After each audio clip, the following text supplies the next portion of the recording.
¿Qué opinarían ustedes de un gobierno o de un comandante en jefe que al cabo de su gestión hubiese perdido la tercera parte de sus generales y hubiera perdido 28.000 soldados, el 20% de sus fuerzas? Sería un fracaso, ¿no es cierto? Pues es un fracaso. Y voy a demostrarles en el noveno pecado de este ministro y de este gobierno, el debilitamiento de las fuerzas militares como causa fundamental de su fracaso en materia de seguridad, en materia de la pérdida de control del territorio, la razón por la que hemos dicho aumentan las masacres, no se controla la matanza de líderes sociales, crecen los grupos ilegales, se multiplican las disidencias, aumenta el narcotráfico. Aquí está la razón fundamental. En estos 2 años, de 60 generales que recibieron, han sido llamados a calificar servicios o sacados del servicio 24, más de la tercera parte de los generales decapitados. Eso no había ocurrido nunca, por distintas razones.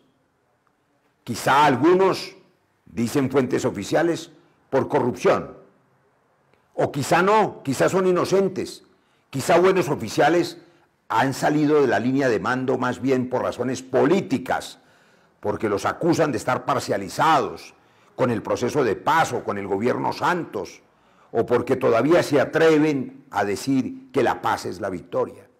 Cualquiera que sea la razón, quitar la tercera parte de los generales de un ejército en apenas 2 años, por supuesto, debilita una institución. Pero eso es en la cabeza. ¿Y qué tal en la base? Por decisiones equivocadas, 14.000 hombres de la fuerza pública están hoy arrancando matas en la erradicación.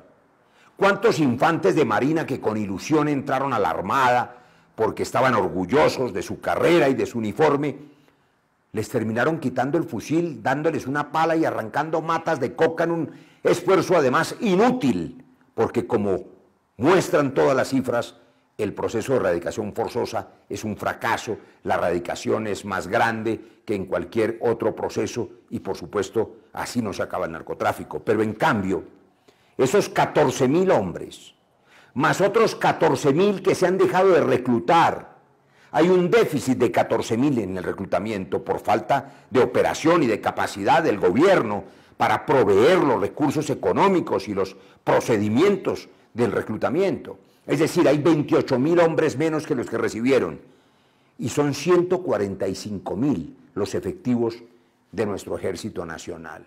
Es decir, han perdido el 20% de esas fuerzas.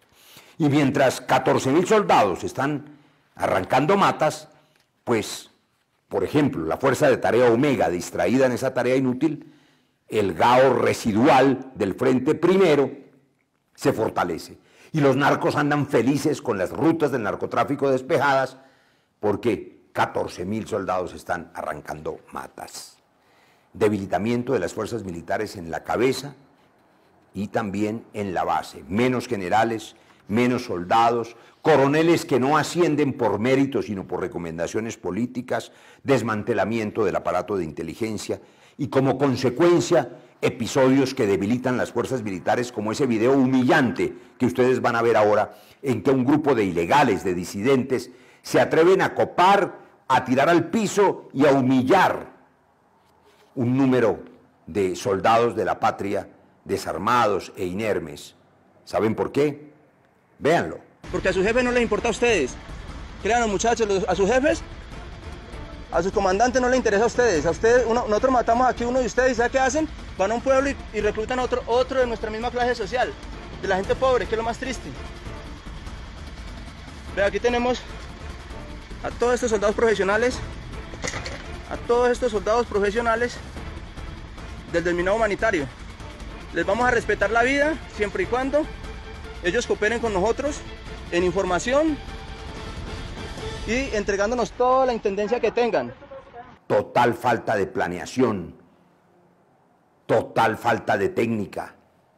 Ni siquiera fueron capaces de garantizar los anillos de seguridad, que debe haber 2 siempre en estos procesos de erradicación, tanto de cultivos como de desminado. Otros errores hay, por supuesto, en el desminado, pero no tener un anillo de seguridad policial y un segundo anillo de seguridad del ejército y permitir que estos muchachos sean humillados de esa manera, claro que es debilitar las fuerzas militares. Ustedes no habían visto nunca esa humillación, nunca la ven en este gobierno que ha debilitado las fuerzas militares.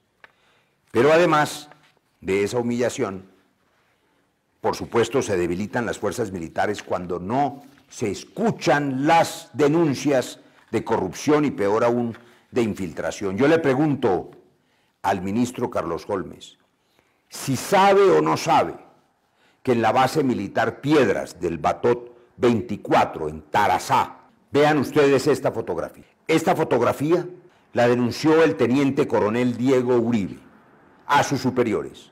En ella sentado está alias Moisés, un miembro de los llamados caparros, paramilitar de la zona, involucrado con asesinato de líderes sociales. De pie un sargento cuyo nombre ya conocen las autoridades. Eso significa complicidad a ese nivel con quienes están asesinando líderes sociales en esa zona.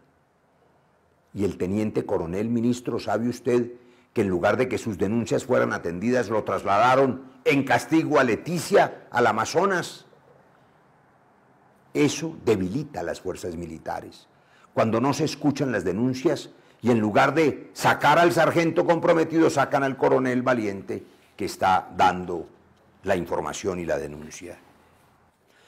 En el debate de control político con moción de censura, ese que frustraron las mayorías gobiernistas, que es un juicio político, yo quería preguntarle y obtener respuestas al ministro si debilitar a los generales, debilitar a los soldados, permitir que se les humille, hacer oídos sordos a las denuncias de corrupción interna, ¿es o no debilitar a las fuerzas militares?